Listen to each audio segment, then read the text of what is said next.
Boa noite, estamos iniciando um bate-papo com o Otávio Lunardi, e enquanto os nossos convidados não chegam, a gente vai falando algumas coisas sobre as nossas lives. Nós estamos tendo segunda, quarta e sexta, a live do meio-dia, onde eu estou abordando temas relacionados ao Catar. Como vocês sabem, depois que nós montamos a KCB, começamos a participar dos campeonatos da CBKI, nós estamos com a competição de Catar e estamos aí ainda em desenvolvimento, mudando bastante coisa com questão da própria disputa, regulamentos, essas coisas. E nós temos, dentro da KCB, várias organizações, e essas organizações fazem Catar com algumas diferenças entre elas, que a gente chama de linhagem, né? E essas linhagens, desde que elas tenham um procedimento, porque partiram da Kyokushin, na época em que os mestres que fundaram essas organizações participavam da Kyokushin, então a gente aceita essas mudanças, que na verdade não foram mudanças, na verdade elas seguiram um histórico da Kyokushin, né? Porque a Kyokushin, que desde 1955 tem a minha idade, a Kyokushin tem a minha idade, né? Ela foi sofrendo transformações, porque outras organizações foram entrando dentro da Kyokushin, né?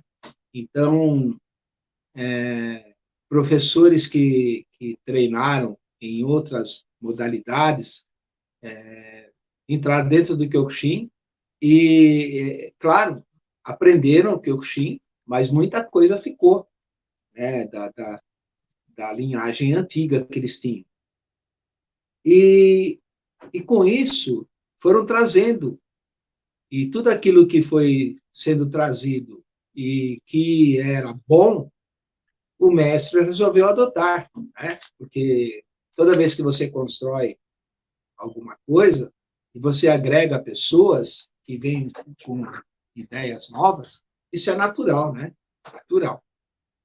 E então foi assim, nós tivemos várias fases de execução de Catar, até próprio Quirón foi alterando posturas, foram alterando. Então, isso com o decorrer do tempo. Para vocês terem uma ideia, até o nosso kimono, né, quando eu comecei a treinar Kyokushin, o nosso kimono, ele vinha com aquele cor de algodão cru, né? Depois foi passando para branco. E hoje ninguém mais compra aqueles algodão cru. Eu ainda tenho eles, né? Então, opa, boa noite, André Batti, né? Boa noite, tudo bem? Estamos aí esperando ainda os nossos convidados, então estou falando sobre os kata, né, das linhas. Por que a gente respeita essas linhagens, né? E, então, assim, cada estilo que tenha uma linhagem procedente do Japão, procedente do Kyokushin, a gente obedece. Agora, o que a gente não pode fazer assim, aceitar todas as linhagens por si só, senão vai ficar, assim, 200 mil técnicas diferentes, né? E isso não tem que ter aquela procedência mesmo, oriental. E quando a Kyokushin alterou os kata dela, dentro dessas fases, ela tinha uma motivação, né? Tinha uma motivação. Tanto a partir do mestre, como a partir também das pessoas que faziam parte, né? Por exemplo, digamos que a KCB hoje fosse a Kyokushin daquela época. Aí aparece lá o André Batti, vem de uma outra modalidade e começa a treinar comigo. Eu vou ensinando para ele, mas ele traz coisas boas também de fora. Aí ele fala, olha, vem cá, nós fazemos isso aqui sem querer mudar, sem querer, despretensiosamente e tal. Aí eu falo, pô, mas é boa essa técnica sua. Vamos adotar essa técnica, entendeu? Aí fala com todo mundo, adota aquela técnica. Aí entra uma outra pessoa de um outro estilo e tal, e aí eu percebo que aquele estilo é bom, aquela técnica é boa, opa, vamos dar uma mudadinha aqui. Olá, pessoal, tal. Eu mesmo mudei, Shutô no Kamae mudei, acho que umas 4 ou 5 vezes durante...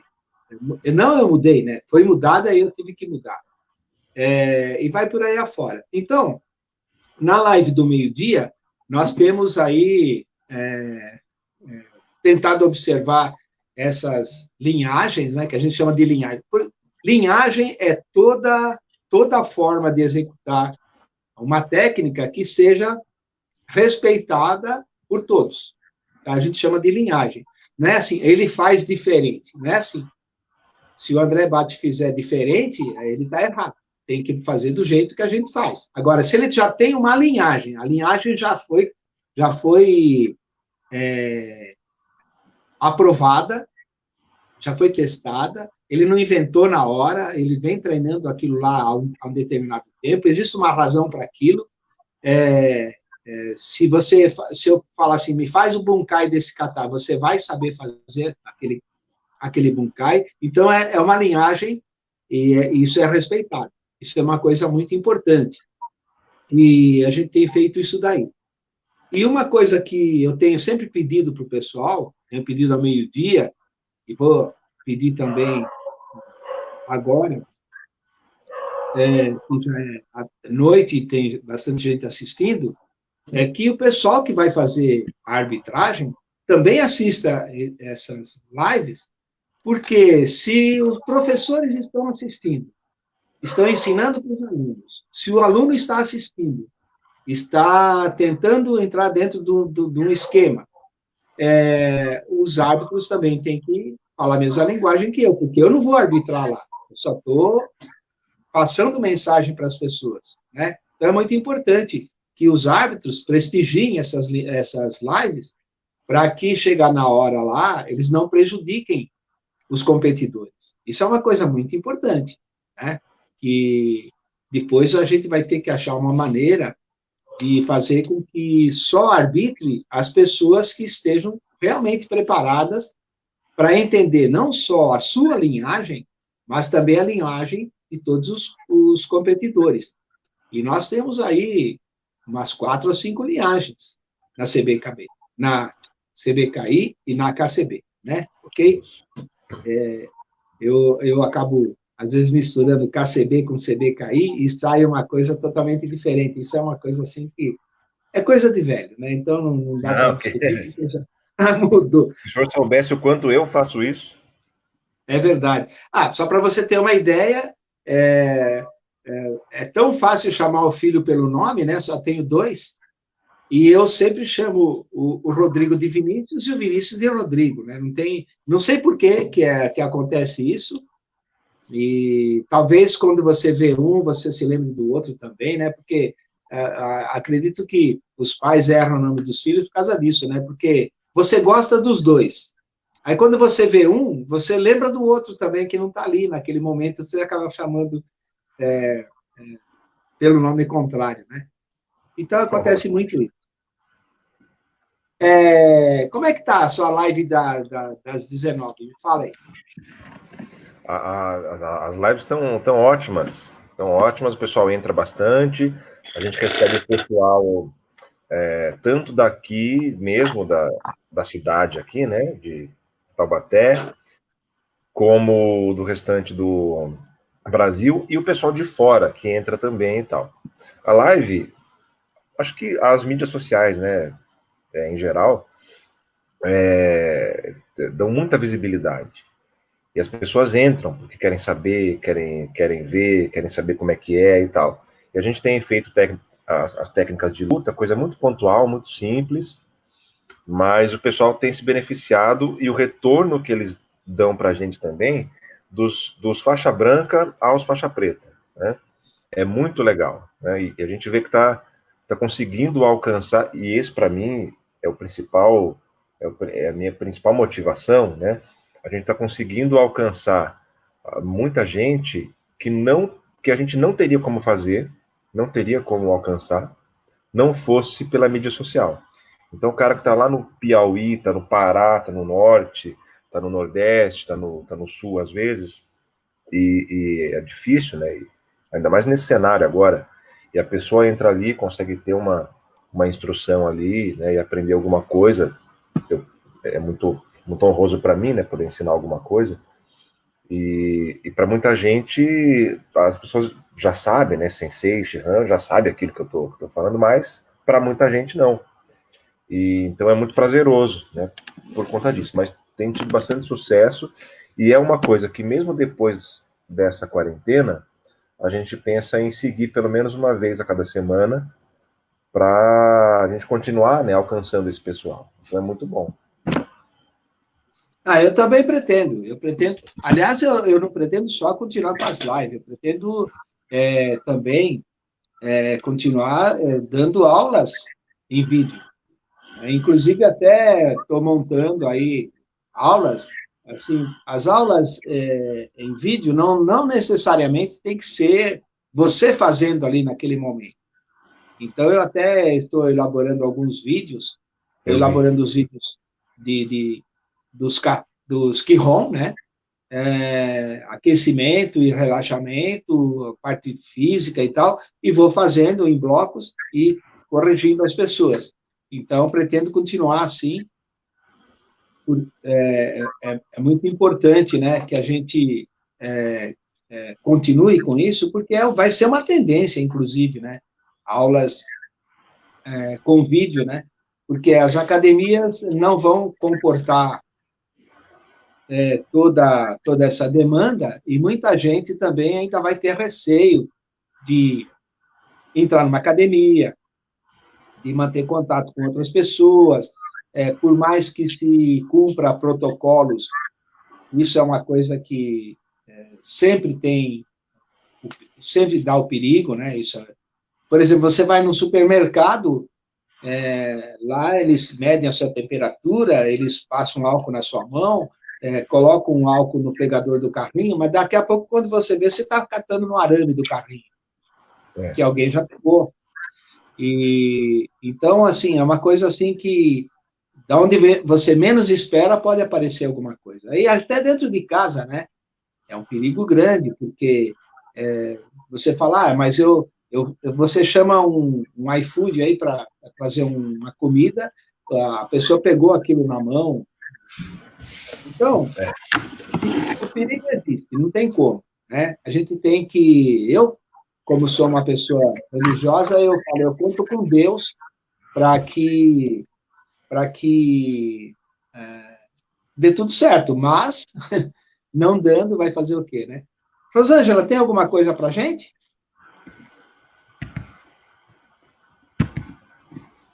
Boa noite, tudo bem? Boa noite, Ô, Santiago, boa noite. Bem, Tudo a bem? gente mandou uns convites pelo WhatsApp de algumas pessoas, mas ainda não conseguiram entrar no StreamYard, né? Eu não sei se não estão sabendo ou se não viram ainda, não sei se não foi avisado, né?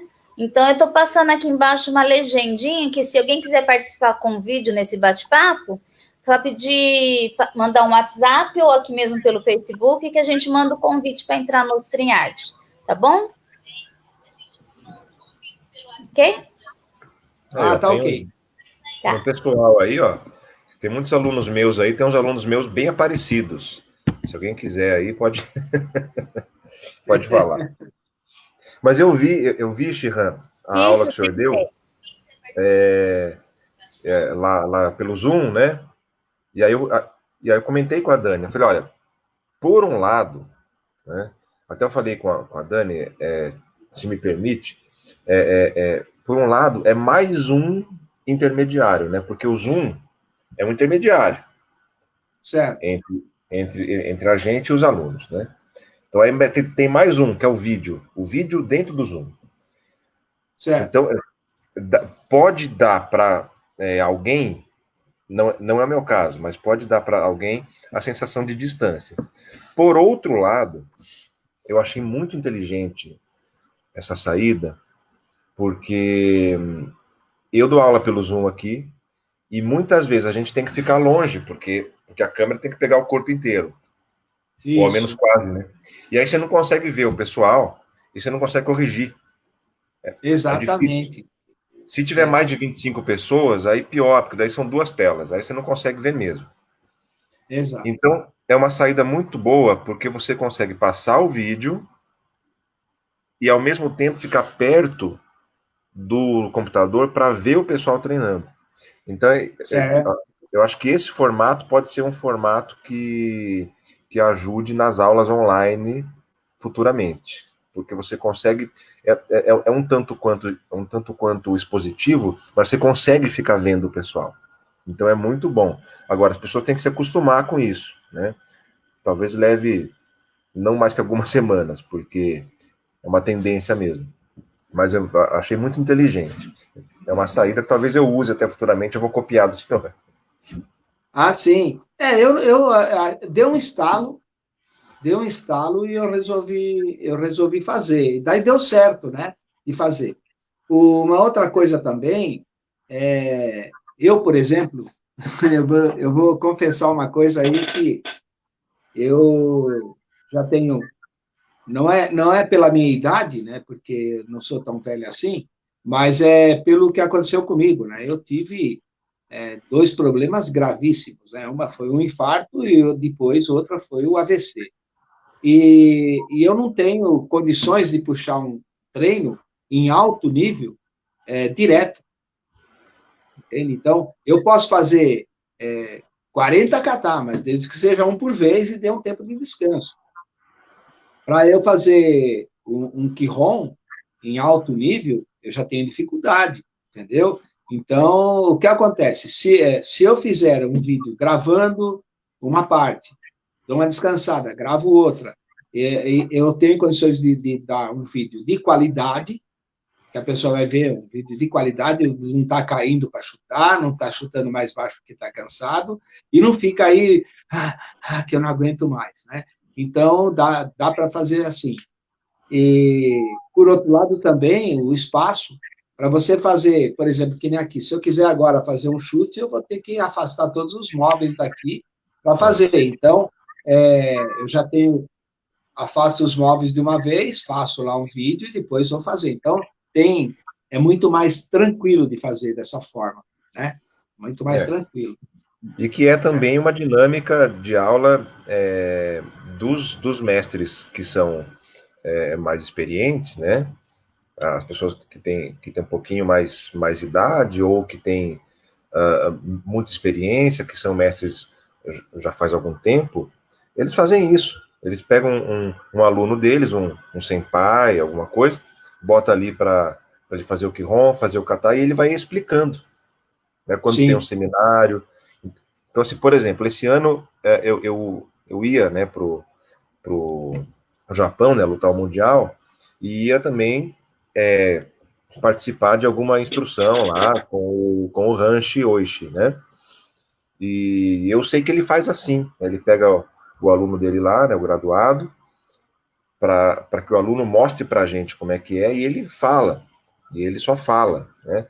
Então não é nada diferente do que já é feito. Só que o Sim. vídeo que vai estar passando é do senhor mesmo.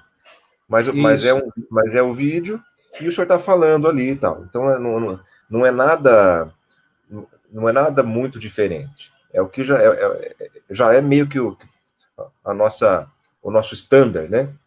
Então é muito bom, achei muito bom mesmo. Isso aí aconteceu bastante no passado, na aula presencial, mas às vezes acontece um ponto negativo nisso, na coisa de você colocar uma pessoa fazendo e o mestre ali tentando puxar como dá. Porque existe o aluno que está num nível elevado de aprender, e aí ele segue exatamente aquele que está fazendo melhor. O mestre está mandando fazer um Jodama Washigeri, sem abaixar a cabeça, sem mexer a mão, mas, na verdade, aquele aluno que está ali do lado, pode ser um faixa preta graduado ou não, está fazendo direitinho o golpe, da forma como o mestre quer que seja feito. Só que aí o mestre está lá fazendo, ele está lá cansado, mexendo a cabeça e tal, e aquele aluno que não está preparado para aprender, ele faz exatamente o que o mestre está fazendo, não o que o mestre está falando. Isso aconteceu muito, até na Kyokushin, quando o mestre Oyama punha o Matsui do lado, muita gente seguia o mestre Oyama, não seguia o Matsui, mas o mestre Oyama está falando, segue o Matsui, porque o Matsui está em excelente forma, ele chuta alto, ele chuta correto, e então o que acontece? O mestre está com a boa intenção de falar, faz o que eu mando e não faz o que eu estou fazendo, né? Porque para ele fazer uma washigeri na altura da cintura, ele pode fazer até correto.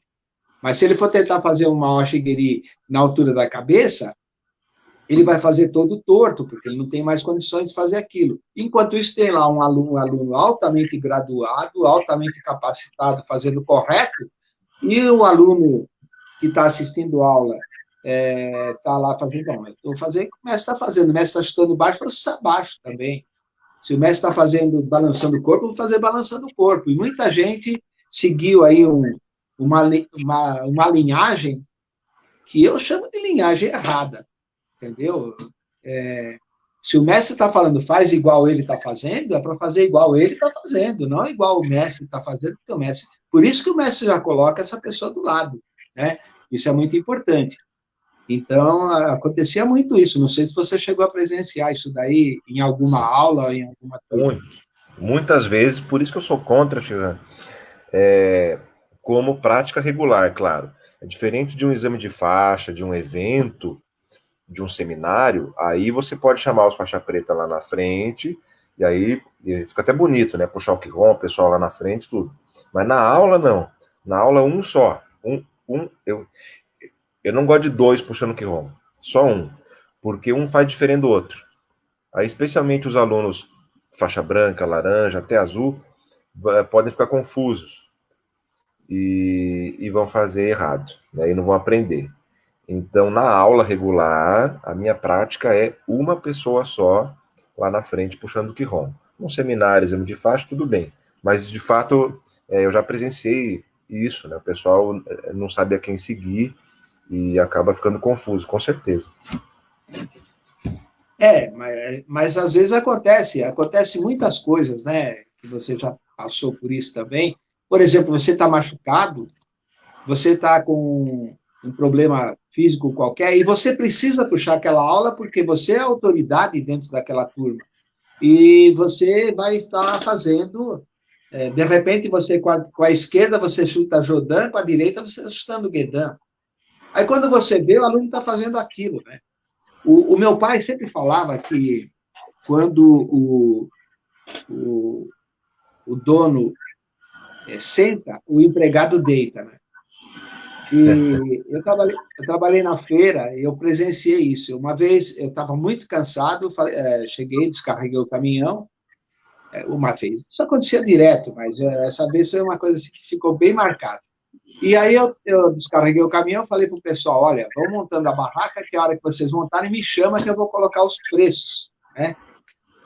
Porque os empregados faziam tudo melhor do que eu em termos de colocação, essas coisas. Só que eles não podiam colocar o preço, porque eles não sabiam quanto tinha sido pago. Então, quem tinha que fazer isso era eu.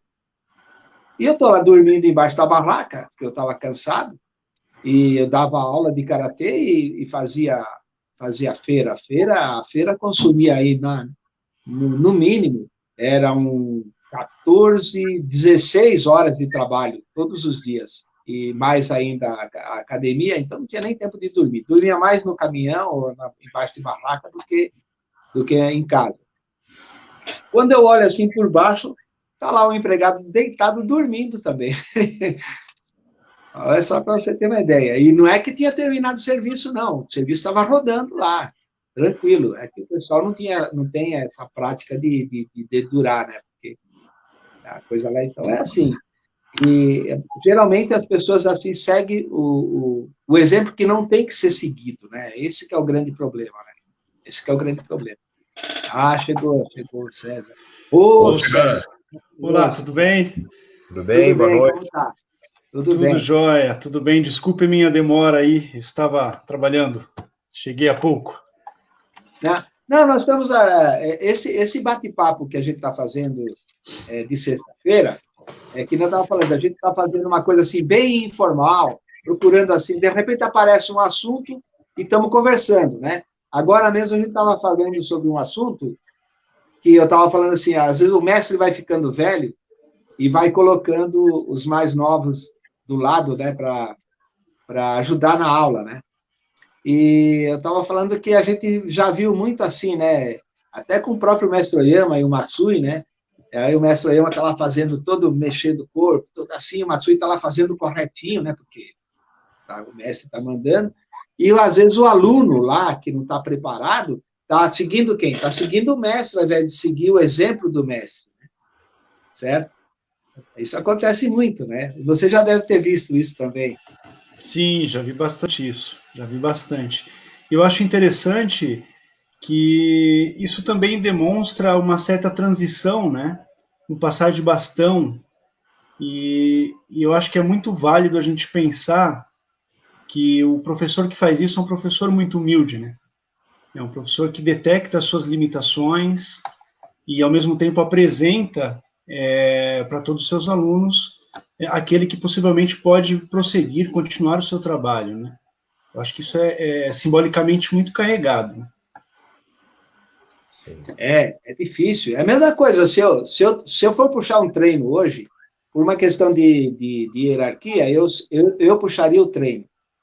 Mas aí, você, o Bate, outros, fazem melhor do que eu. Então, o que eu faria? Colocaria um de cada lado, vamos supor que a aula fosse dada por nós três. Colocaria um de cada lado, estou lá puxando e você está lá fazendo. O que o aluno tem que entender é que se vocês estão fazendo e eu não estou falando nada, é sinal que vocês estão fazendo corretamente. Entendeu? Então, isso eu faço questão de passar para os meus alunos quando acontece isso. Com o Vinícius, por exemplo, né, sempre, quando fazia aula comigo, fala, pessoal, ele está fazendo correto. A hora que ele errar, eu vou dar uma bronca nele na frente de vocês. Entendeu? Então, se eu não estou dando bronca, é sinal que está certo. Segue ele, não eu. E, às vezes, a gente está cansado, já não aguenta mais, um treino tão puxado, às vezes não está conseguindo chutar tão alto, às vezes não está, já balança a cabeça, não é para balançar, às vezes está mexendo um pouco do braço, e está falando, olha, pessoal, não é para fazer isso, olha, tem que fazer daquele jeito lá. E o aluno, ele deveria seguir o que o mestre fala, e não o que o mestre está fazendo. Porque se o mestre estiver fazendo corretinho e não tem alteração, pode pôr vocês também no meio da turma lá, né? E não a ficar aqui na frente. Se vocês estão aqui na frente é para dar o bom exemplo, né? Mas isso aí, eu senti assim, na própria Kyokushin, já no final, quando o mestre Oyama já estava bem cansado, já, e o pessoal começou a dar uma caída de produção, mesmo tendo bons exemplos, excelentes exemplos, né? Que o Matsui era um excelente exemplo, né? De chute, de golpe, fazia corretinho. Então, isso acontece muito.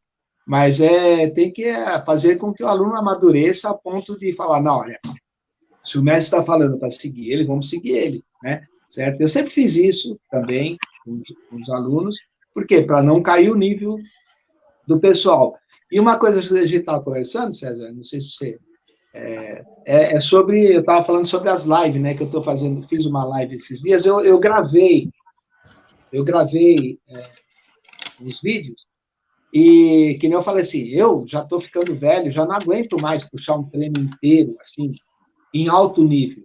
Mas eu aguento fazer 2 minutos de Kihon correto. Então, faço blocos de Seiken, de Uraken, de Hiji, e naqueles 2 minutos, eu me mato no treino ali, faço tudo da forma correta. Se eu tiver que fazer o Seiken e o Uraken, talvez não vai chegar à mesma qualidade. Então, eu faço vídeos pequenos e tal, estou fazendo. Justamente para que as pessoas que façam o treino peguem a maneira correta de treinar. E não um professor cansado, que já está ali não aguentando mais. Eu fui fazer a parte de força, por exemplo. Então, você vê, já vou fazer 20 flexões, já fica... Daí vou fazer 20 abdominais, tá? Aí vai fazer 20 agachamentos, depois 20 polichinelo. Bom, até aí deu tudo certinho. Estou até vivão aqui, né? Morri. Mas se eu tiver que fazer isso daí, depois de um Kihon, e depois ainda vou fazer o kata, isso não vai dar certo. Ou a qualidade vai cair demais, né? Sim, sim. Mas eu acho que isso que o Shihan está passando faz parte da maestria. Eu penso que a pessoa começa a desenvolver efetivamente a maestria quando, por exemplo, o corpo começa a padecer, e então você começa a pensar, a enxergar o karatê de uma outra forma, não é? Eu acho isso fantástico. Por exemplo, o movimento Toraguchi Taisoku, né, que é aquele assim, né? Os grandes mestres não fazem grande, né? Eles fazem curtinho. Sim. Porque eles atingiram a maestria por vários motivos. Um deles é que o físico deles não é mais o mesmo, e o outro é que, por conta disso, talvez, ou então isso auxiliou, eles descobriram que este movimento não precisa ser grande para ser eficiente. Né? Então, nós não precisamos fazer 1000 socos para treinar um bom Kihon. E isso vem só com o tempo, só quando o nosso corpo efetivamente começa a não responder às nossas vontades. Né? Então, nós somos obrigados a lançar um outro olhar sobre o karatê. Eu acho que isso aí é um caminho para a maestria, né? É o caminho da maestria. E mesmo porque, assim, é difícil para a gente, né? Por mais que você fale de maestria, né? É difícil para mim, por exemplo, abrir pernas com gancho de estilingue, né? É difícil para mim fazer isso. Então, eu vou me estourar para abrir, entendeu? Até que um dia eu vou ter que admitir, bom, peraí, não, agora é melhor só fazer um ganchinho de estilingue e ficar nisso. É difícil para mim fazer uma flexão se você não for de Seiken. É difícil para mim fazer um Jodama Oshigiri que não tenha pelo menos a altura superior à do peito, né? Pelo menos. Então, é complicado ainda. A gente ainda tem aquela coisa assim de não se esquecer, né? De que já algum dia fez, né? Mas, então, enquanto der certo para fazer um pouquinho, descansar, fazer outro pouquinho, descansar, a gente vai fazendo. Quando não dá, a gente tem que contratar alguém para fazer no lugar, né? E também você fala do movimento grande, do movimento pequeno. Eu estava falando Esses dias aí, eu conversando com o Vinícius, fala sobre o soltou o quê? Que eu sempre fiz aqui, ó, tá vendo? A minha mão dá para ver do lado de cá. E aí você pega aí, a pessoa vai ficando mais velha, ou vai ficando mais forte, né? Patolão, aí a mão só vem até aqui, ou até aqui, né? E isso aí é uma consequência de todo mundo. Eu, por enquanto, ainda estou atingindo aqui do outro lado ainda, né? E o movimento também, né? Um pouquinho grande e tal. Mas tem coisas aí que tá difícil para fazer, entendeu? Então, tá complicado, principalmente questão de resistência. E eu atribuo isso bastante ao que aconteceu comigo, o infarto, o AVC, né, parada cardíaca, e o medo também, porque o médico me disse o seguinte, eu perguntei para ele assim, doutor, eu estou treinando, se eu ficar cansado eu paro e está tudo bem? Ele falou assim, não, às vezes você pode morrer sem estar cansado, entendeu? Então, quem já teve infarto, eu tenho 3 stents, né, na coronária, simplesmente assim, eu estou treinando, daqui a pouco, entendeu? No meio, assim, sem aviso. E então a gente já tem um certo receio, peraí, deixa eu me controlar, porque não é só pensar e para e está tudo bem, né? E aí, Bate, o que você fala? Mas você é bem novo, né? Também. Então, eu ia falar que sobre essa questão que o Chico César mencionou, de maestria e de entender o karatê de outra forma, é tão verdadeiro isso que é muito comum que atletas amigos meus, tanto do karatê de contato como do karatê tradicional também, depois que aquela pessoa para de competir, você encontra com ela um ano depois, um ano e meio depois, ela fala, puxa, agora eu estou entendendo o karatê de outro jeito, eu estou vendo que a coisa vai muito além do que eu achei que fosse, e assim, parece que se abre, abrem novas possibilidades, né? Que a pessoa que às vezes já era faixa preta, mas não via.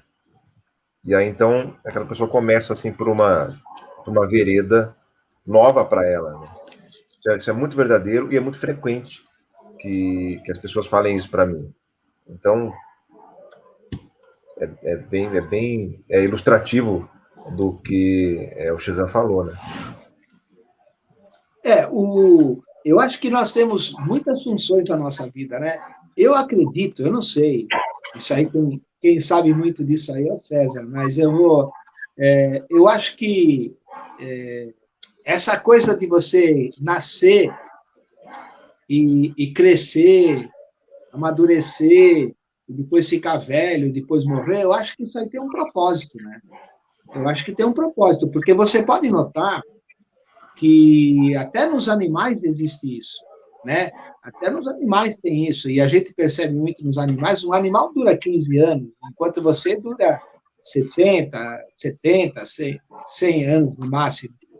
Mas a gente vê muito nos animais, né? Quando ele é novinho, ele brinca, ele faz isso, corre e tal, e vai, cata, rasga sapato, rasga chinelo, depois vai ficando mais velho, vai ficando mais sério, vai já dando uma mordidinha naquele filhote que está se exaltando, quer dizer, mais de ensinar, né? De dar exemplo. Então, eu acho que cada um de nós tem uma fase na vida e a gente tem que obedecer essa fase, né? Não adianta eu, por exemplo, querer brincar com a minha neta, eu brinco com ela, mas eu tenho que saber que ela tem uma cabeça, eu tenho outra, ela tem um corpo, eu tenho outro, ela tem uma função, eu tenho outra, porque senão vai dar problema aí, né? Sem dúvidas. Eu falo que os cachorros velhos vão ficando macetosos, né? Vai ficando macetoso. Cheio de macetes, né? Fica macetosão. Né? E no karatê é assim também. Quando a gente vê, por exemplo, o vídeo do Sozai, né? Socando. Se a gente analisar muito em profundidade, a gente percebe aquela mão aberta, a gente percebe que o Seiken dele está ali. Sim. Ele percebeu na inteligência corporal de que ele não precisa colocar força em outros lugares que não exatamente ali para dar aquele soco. Né? Isso é maestria. Pode parecer desleixo, mas é maestria, né? Só que não tem como ensinar isso para as pessoas, você tem que ensinar o jeito rígido. Fecha a mão firme, o tempo inteiro firme, né? E com o tempo a pessoa vai se apercebendo do jeitão do karatê, né? Você falou uma coisa bem de encontro a quando eu entrei no kickbox, né? Então eu aprendi a fazer a guarda aqui, ó. E você sabe que essa guarda não dá para lutar nessa guarda. Então eu sempre falava para os alunos, eu quero que você encoste a mão no rosto. Mas qual era o meu propósito de fazer a pessoa encostar a mão no rosto? Porque o cara começa a socar, ela tá aqui, e ela vai. Daqui a pouco ela está assim. Então, eu quero que ela ponha a mão no rosto para toda vez que ela socar, voltar a mão aqui nesse ponto. Aí, depois que ela aprendeu a fazer isso, aí ela vai lutar, ela vai usar a guarda normal dela, como tem que ser usada.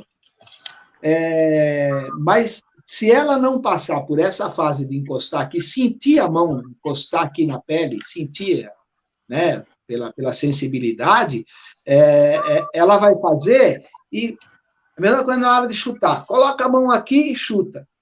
Eu cheguei a usar um artifício, eu tenho um produto chinês muito importante, né, que tudo que eu compro vem lá da China, né, eu uso prensa chinesa, e o que é? Pega uma faixa, amarra a faixa que dá para você colocar aqui no meio do braço, você coloca a faixa aqui no meio do braço, e o braço não dá para fazer isso, ela fica preso aqui. E você está treinando, você vai chutar, você tem que chutar com a mão aqui, né?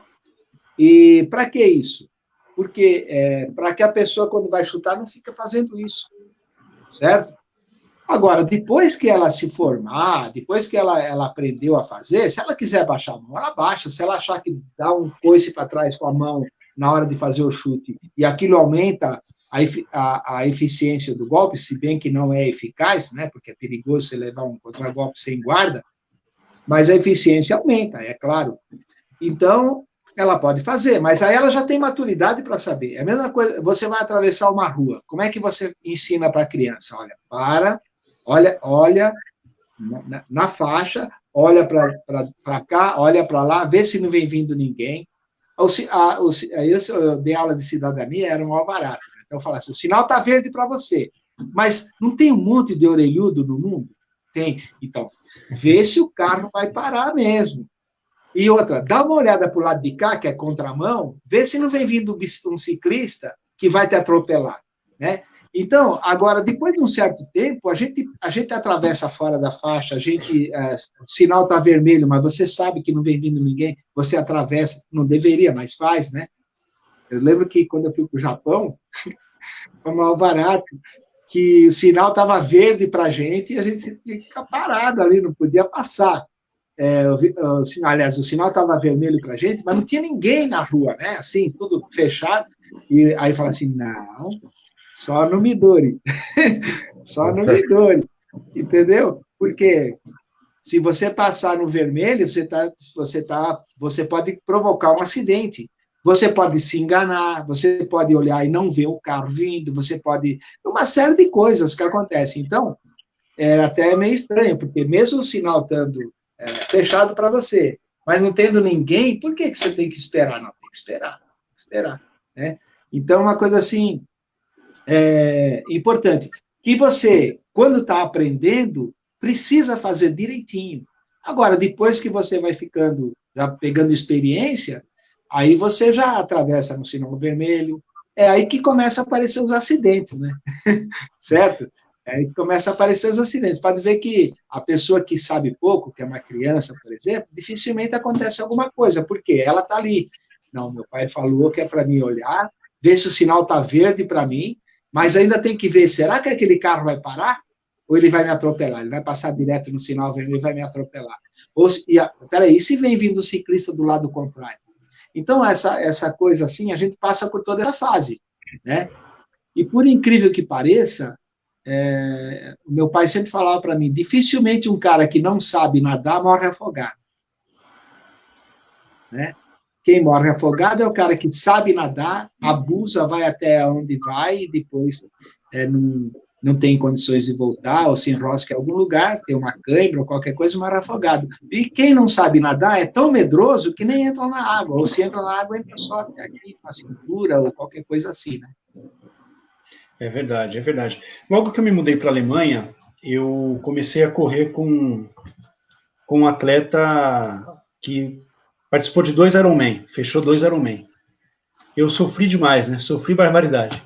Mas certa vez eu estava correndo com ele e caímos nessa exata situação do semáforo vermelho, ninguém, nem nada, em um carro, e ele lá no trotinho esperando ficar verde.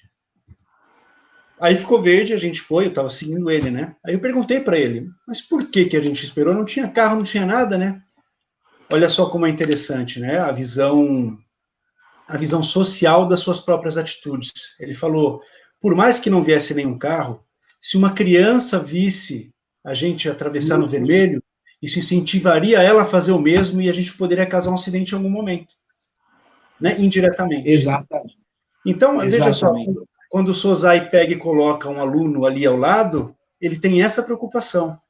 Eu sei que é efetivo eu fazer desse jeito, mas se a pessoa for fazer desse jeito, ela pode se equivocar, ela pode se dar mal. Então, eu preciso de um exemplo aqui, né? Só para fechar. Nossa, você falou uma coisa, você falou tudo. Exatamente. Sempre tem um propósito. Sempre tem um propósito. Por que fazer isso? Por que fazer isso? Por que fazer isso? Então, é importante. Às vezes, assim, por exemplo, você vai vamos supor que você vai num restaurante e eles colocam lá o mínimo de sal, o mínimo de açúcar, o mínimo de sei lá, qualquer coisa. E aí, por que o cara já não coloca o tempero da forma como tem que ser? Ele fala assim, não, aqui pode ter um cara aqui que tem a pressão alta, então ele vai comer com pouco sal, ou se ele está com problema de diabetes, então ele não vai poder tomar tão doce. Então, você já coloca aquele mínimo e a pessoa faz um complemento, né? Se bem que também isso depende de local para local, né? Por exemplo, se você for no Uruguai e pedir sal, o cara já olha para você torto e fala assim, ué, por quê? Você já provou... Né? Que o brasileiro tem costume, né? Ele senta na mesa, ele não prova a comida. Ele já pega o saleiro e... Né? Se o cozinheiro já errou no sal, aí vai... Pior ainda, mas no Uruguai não vem nem o sal na mesa, né? Quando você senta na mesa, e aí... Você poderia trazer o sal? Aí o cara já vem com aquela carinha de quem não gostou, né?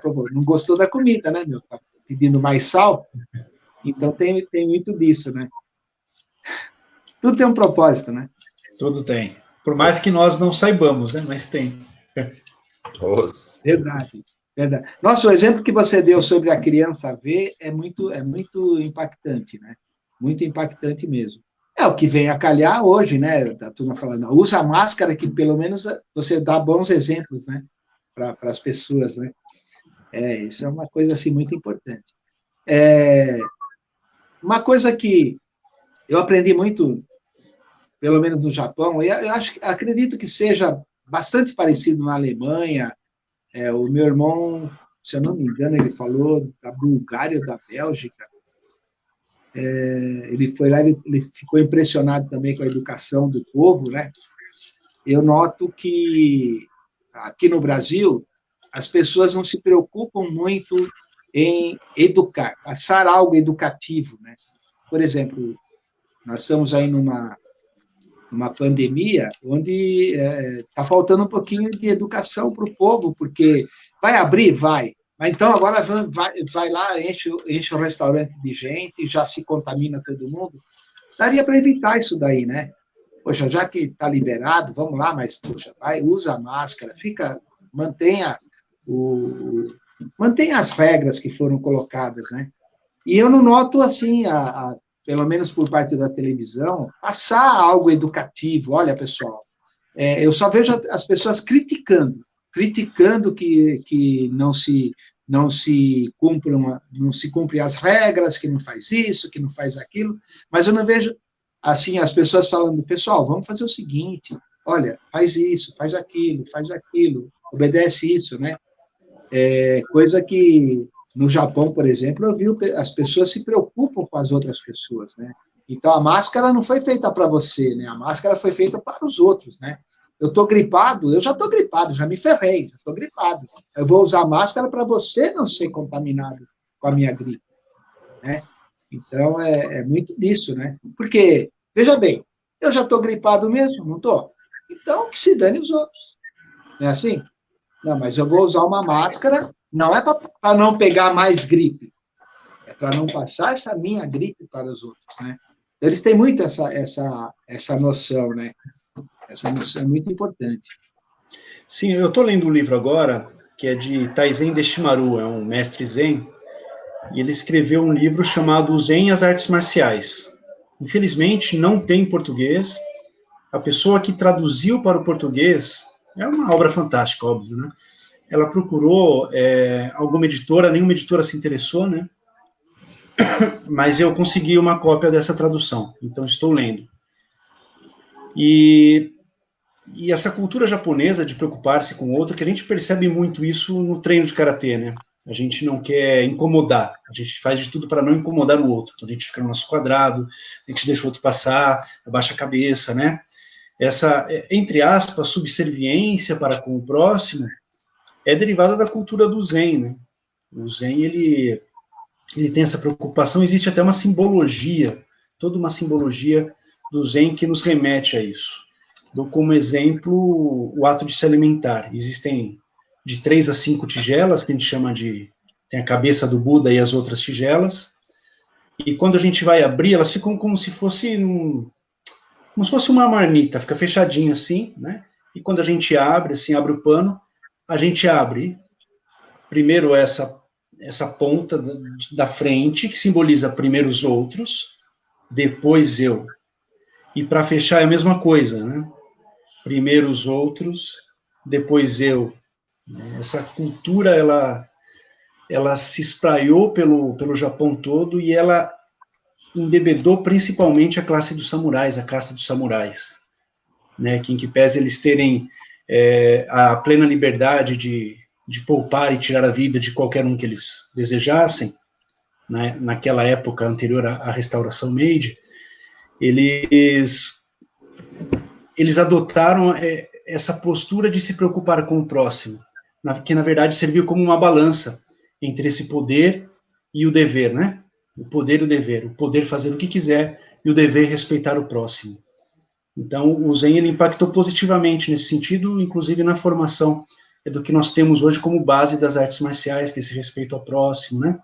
E essa cultura Zen, ela está em todo o Japão há um bom tempo já, e por isso que é comum a eles esse tipo de preocupação com o outro, né?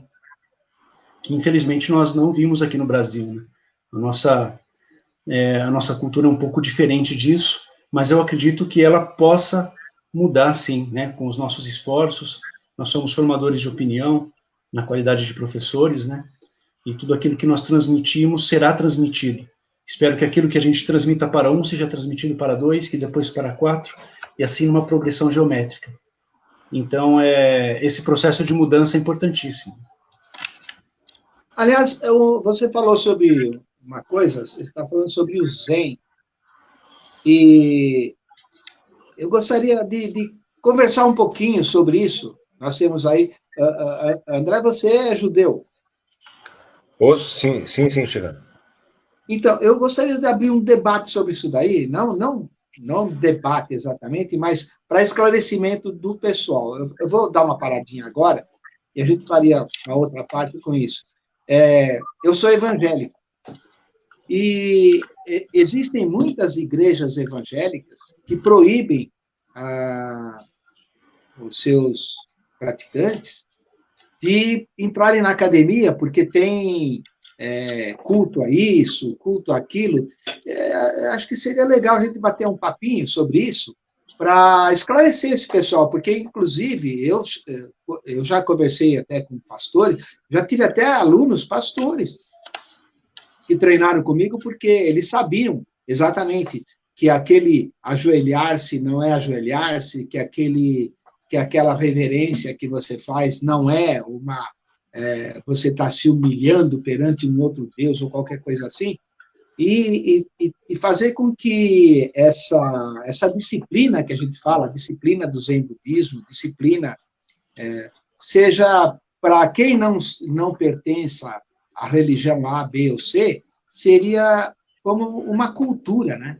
Uma cultura, ao invés de uma religião, e que é comum a todos, né? Então, por exemplo, na qualidade de evangélico, eu sigo um exemplo, que nem a turma fala assim, o que é ser cristão, né? Ser cristão é você seguir a Cristo. Não, não é. Ser cristão é você estabelecer relacionamentos. Então, por exemplo, quando eu estou conversando com vocês, eu estou sendo cristão, eu estou estabelecendo um relacionamento com vocês. Então, toda vez que eu consigo conversar com pessoas, na minha visão, eu estou sendo um cristão, estou seguindo o exemplo de Cristo. Como você segue o exemplo de Buda, como outros seguem outros exemplos. Por quê?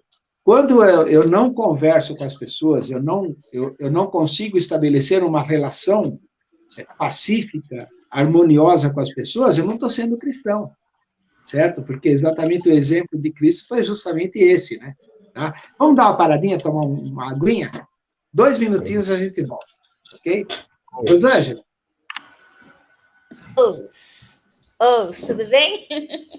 Boa noite a todos, tudo bem? Boa noite. Bastante elogios aqui, bastante gente participando. O Shihan Prats está no trânsito, mas está ouvindo, tá? Por isso que ele não vai conseguir entrar no bate-papo. A Aldridge deixou uma boa contribuição aqui depois para vocês lerem sobre esse testemunho que vocês estão dando.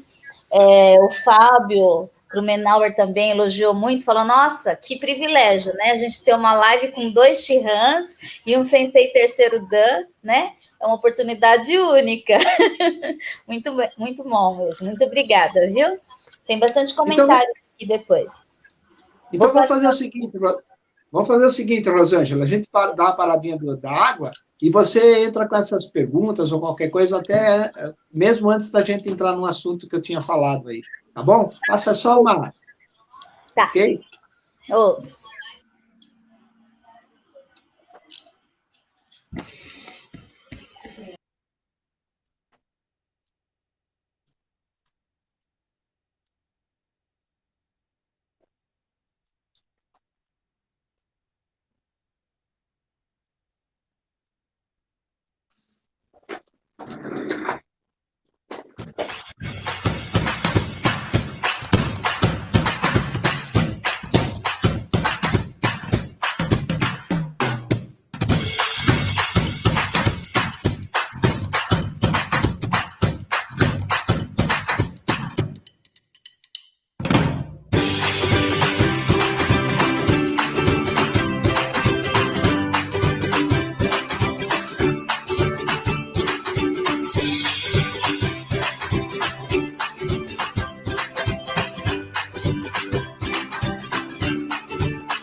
Olha lá você.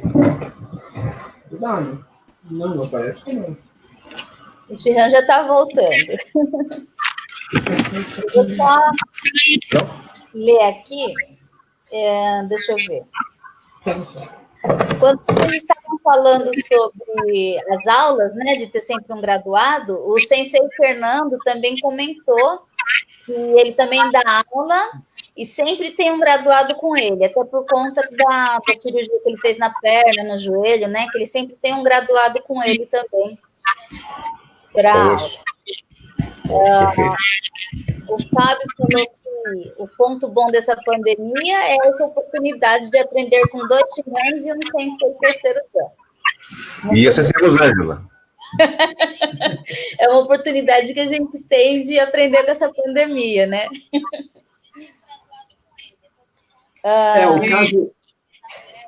O caso do Fernando, né, é aquilo que eu já falei. Às vezes você sofre um acidente, mas é importante ter a sua participação na academia. Sim. Então, mas você não vai poder fazer exatamente tudo que os outros fazem. Então, coloca alguém, claro. É muito importante isso daí, né? Porque o professor nunca abandona, né, as aulas. Então, o que acontece? Ele coloca alguém e ele continua fazendo, né? Tá bom? Mais alguém?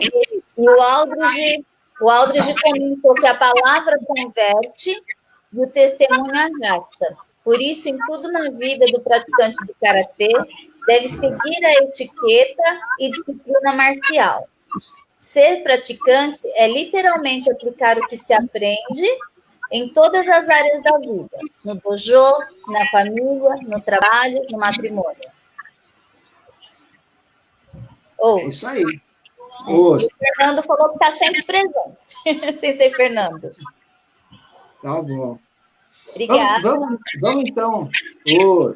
Vamos então iniciar agora um outro bloco, justamente assim, que nas artes marciais o aluno passa por um processo de treinamento de corpo, mente, alma, espírito. E nos países asiáticos, né, que é berço da maioria das artes marciais, normalmente tem um sistema religioso quase que único, né?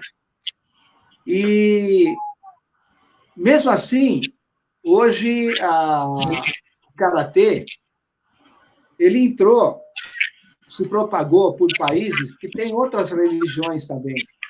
E hoje nós temos o Irã, Paquistão, na África tem outros tipos de religião. O Brasil, por exemplo, é um país pluricultural, né? Não sei se existe essa palavra, e existem várias religiões. E você acha que, por exemplo, para você colocar a religião dentro da arte marcial, aquela pessoa que pratica uma outra religião não vai querer praticar.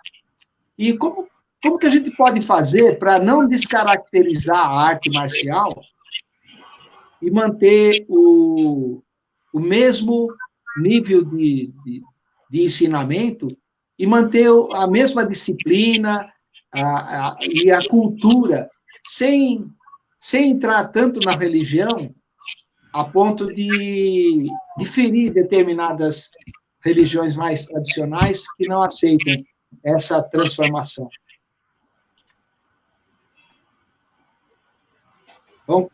Vamos começar por você, Bárbara. O que você faz aí, por exemplo, na sua academia? Como que você trabalha esse problema aí? Então, Shihan, eu acho que...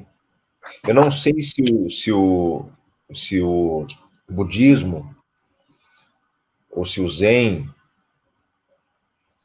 pode ser caracterizado como religião, mas eu vou deixar eu vou passar essa bola, obviamente, para o Shihan César, né? Mas eu acho que tem muito a ver com o estilo de vida, com o jeito de se olhar para a vida e para o mundo, e para a physis, né? Para a realidade, muito mais do que uma religião necessariamente.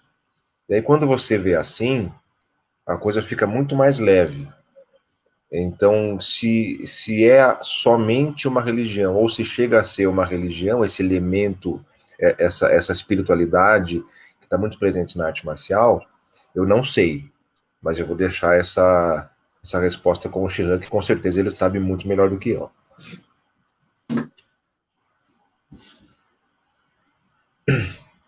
Eu já?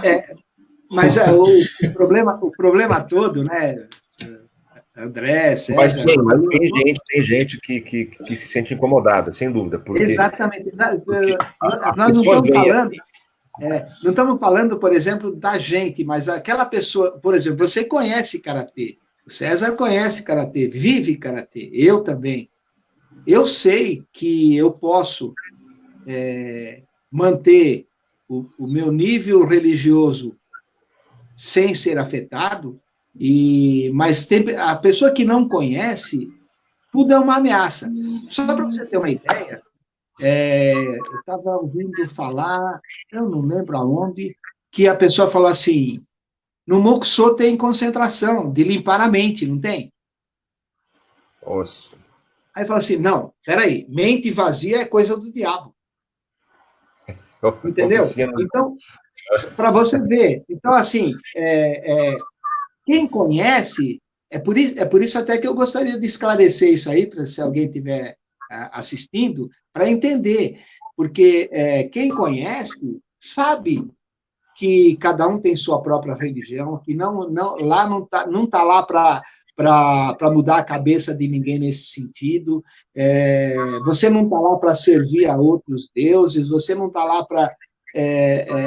mas quem não conhece, imagina só um padre, um pastor, um monge, sei lá, ele fala assim, não, você não vai naquele lugar porque vão querer mudar a sua forma de agir, vão mudar a sua forma de crer, entendeu como é que é? Então, é mais ou menos isso aí que eu mudei alguns conceitos na minha academia sem mudar aquilo, sem descaracterizar, né, no caso, porque você não pode descaracterizar o karatê, o aikido, o sumô, você tem que ter aquilo lá e você tem que mostrar que é isso que eu queria, nesse ponto que eu queria debater, né? Fala aí, César, fala alguma coisa aí. Ô, Silvio, pode falar. Ai, vamos lá. É um tema bem capcioso, né? Sim. Temos que tratar com bastante cuidado. Então, gostaria de começar a minha fala perguntando para o Shihan, para o Sensei, se o Karatê impacta na religião. Porque eu acho que o Karatê deve impactar na religião, mas positivamente, em todas as religiões, não negativamente. Né? Eu acho que o Karatê ele vai ajudar um cristão a ser o melhor cristão, vai ajudar um judeu a ser o melhor judeu, vai ajudar um budista a ser o melhor budista. Né? Essa primeira consideração que tem que fazer. Agora, acerca do Zen ser religião ou não, e qual a ligação dele com o Karatê, né? Bom, eu poderia ficar falando aqui por 10, 20, 30 minutos sobre a história do Karatê, e isso vai remeter invariavelmente ao Zen budismo, a Bodhidharma, que há muito tempo atrás saiu da Índia, foi para a China, e levou lá esse modo, que não é um modo novo do budismo, que é o modo puro do budismo, que é o da meditação, e a partir disso que se criou o Kung Fu, e o Kung Fu depois chegou na ilha de Okinawa, se transformou posteriormente no Karatê. Então, a origem de tudo, invariavelmente, está no budismo. Só no budismo? Não. Existem muitas outras coisas que se anexaram a essa prática no decorrer desses milhares de anos, que fizeram com que o Karatê fosse o que ele é hoje. Mas sim, existe uma raiz, uma vertente, que é Zen budista. E o que é o Zen? Zen é a meditação, é a mente vazia. A mente vazia seria a oficina do diabo. Como que algo vazio, como que um copo vazio pode matar a sede? Né? Como que um prato vazio pode matar a fome? Como que algo que não pode fazer mal ou bem a alguém? Mas a questão é que o Zen, por tratar disso, ele não se trata bem de uma religião. Por dois aspectos. Primeiro, se a gente tomar religião como o sentido de religar, né, de se religar a uma coisa que foi desconectada, o Zen também não se presta a isso, porque para o Zen todos nós temos a condição de despertos, que a gente fala, de iluminados, só estamos cegos pelo nosso próprio ego, pela nossa própria ignorância. Então, despertar seria você abandonar essa ignorância, este avidya, né? Avidya, que é ignorância no sânscrito, e o sânscrito ele tem a mesma raiz do latim, né? O vidya é de vider, de ver. Avidya, não ver. Avidya, a ignorância, não enxergar. Né? Então, a partir do momento que nós enxergamos que jamais estivemos desconectados. Então, neste primeiro aspecto, não é uma religião, porque não se propõe a te religar a nada. Você já está conectado, de acordo com o Zen, com aquilo que você tem que entender pela prática dele. Secundariamente, também não pode ser dito como uma religião, porque apesar de ter dogmas, de ter algumas orações, entre aspas, né, algumas recitações, elas não são primordiais. Elas funcionam mais como um exercício extraordinário desta mente que busca o vazio, que busca esse vazio de um eu. Não vazio, é um vazio de um eu. Um exemplo clássico, eu sempre dou esse exemplo, o pássaro canta. Quando o pássaro canta, nós formamos uma imagem mental de um pássaro na cabeça. Esta imagem é pura ilusão. Este pássaro não existe a não ser na nossa cabeça. Então, como que é o canto do pássaro antes de o pássaro existir? É uma pergunta que as pessoas falam, nossa, que zen que é isso. Mas é muito simples de entender. Como é o canto do pássaro antes de o pássaro existir aqui? Este primeiro momento, quando você recebe este som, é a verdadeira experiência. Depois disso, a nossa mente vai querer interpretar esse som, entender esse som, e aí começa o que o Zen entende como ignorância.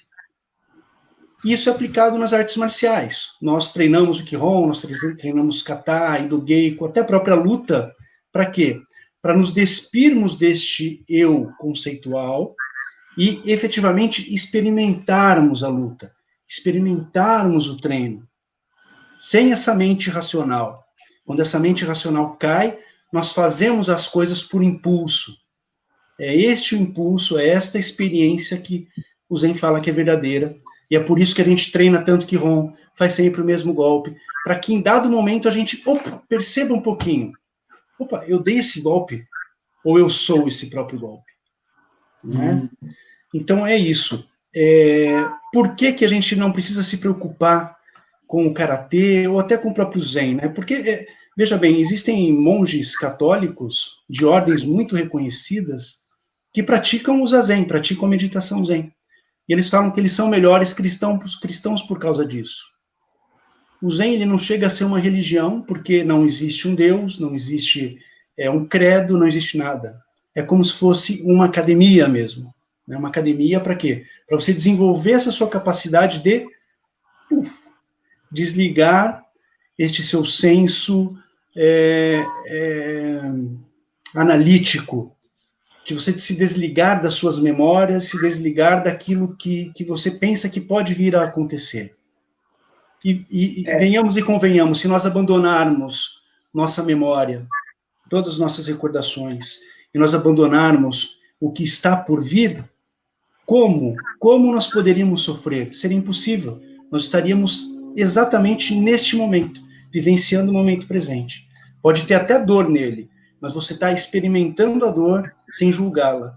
Então não há sofrimento nesse estado de vazio, que remete o Zen, e que o Karatê também acaba nos remetendo em alguns breves momentos da nossa prática.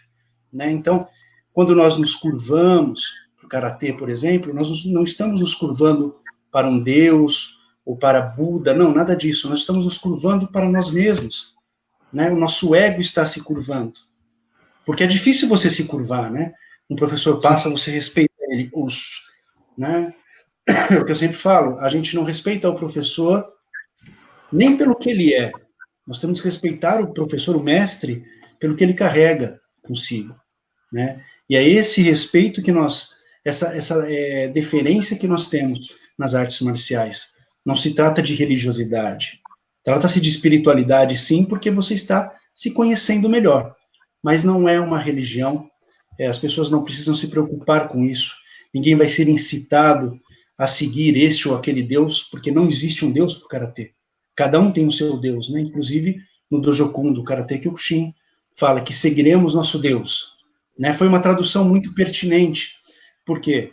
Porque no japonês seguiremos o Shinbutsu, né?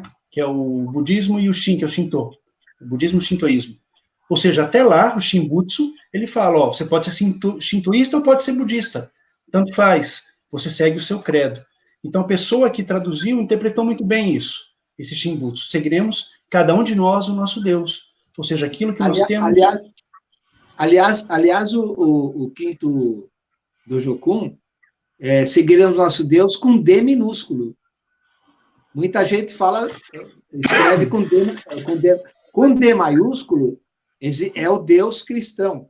E o Deus minúsculo é você ter o seu próprio Deus, você não vai interferir na sua crença. Então, quando você escrever o Dojokun, isso eu sempre passei para os meus alunos, não é o Deus com D maiúsculo, entendeu? Se você tem o seu Deus com D maiúsculo, tudo bem, e se enquadra nesse D, Deus com D minúsculo, da mesma forma que tem outros, né? E você falou sobre o canto dos pássaros, então é assim, ó, por exemplo, você ouve o canto de um pássaro, para mim aquele canto é um canto bonito, eu não estou relacionando ele a pássaro. A partir do momento que vem um conhecimento na minha cabeça, que aquele canto é de um determinado pássaro, eu me lembro de uma história que meu pai contou. Meu pai, a gente morava no mato, e meu pai caçava, pescava, caçava, né? E ele tinha, não sei se você já viu, pios, né? Chama pio. É um apito que você imita os pássaros.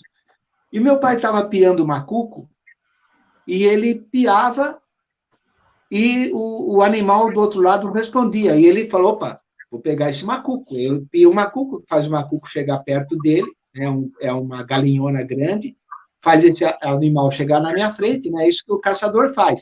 E aí ele atira, pega o animal, e ele foi chegando, e estava uma neblina muito forte onde ele estava. E ele piando o macuco, então na cabeça dele, quando o macuco respondia, o que ele está vendo? Ele está ouvindo o som do canto do pássaro. E ele está imaginando um animal que é o que ele vai abater. E ele, quando foi chegando perto, e estava uma neblina muito grande, não dava para enxergar de muito longe, e ele começou a sentir que o canto do pássaro estava ficando rouco. E ele começou a gelar. Ele falou assim, opa, pera, tem coisa estranha. E ele se deparou com uma onça. E a onça estava piando o macuco. Uou. Sim, só que o som da onça, quando ele chegou mais perto, ele percebeu que era muito diferente do macuco, entendeu? Ele só imitava, né? Fazia aquele som meio grosso. E ele chegou ao ponto de aquele medo grande, ele saiu correndo para um lado, a onça saiu correndo para outro, e aí aquela coisa, né, do perigo todo, que a onça nunca te ataca de frente, não sei se vocês sabem disso, eu sou mateiro, né, então ela some, mas depois ela volta por trás e te pega. Então, mas não vamos só ficar muito na história, mas olha só, enquanto eu não sei o que é macuco, o som da cantoria do macuco, certo? Agora, a partir do momento que eu tenho conhecimento de que aquele som vem de um determinado animal, eu já começo a ter um preconceito. E, às vezes, o preconceito, na maioria dos preconceitos, ele é errado, né? Você vê, estou pensando num animal e vem outro, né? Certo? É a mesma coisa que acontece, às vezes, em algumas igrejas, que proíbem seus fiéis de participarem da academia, porque acham que vão chegar lá e vão ficar fazendo reverência a outros deuses, vão fazer uma série de coisas que é contra os ensinamentos deles, porque eles associam aquilo de maneira preconceituosa, né? Sem ter uma coisa concreta. Simplesmente por pensar dessa forma. Pode falar, Rosângela. Desculpa. É que tem alguns comentários aqui, se não passa muito do tema, depois eu não consigo voltar. Márcio Anselmo Sabino. Ele pergunta, o karatê é oriental, passou a rica cultura oriental. Esse é um grande exemplo do que vocês estavam falando. Depois ele complementa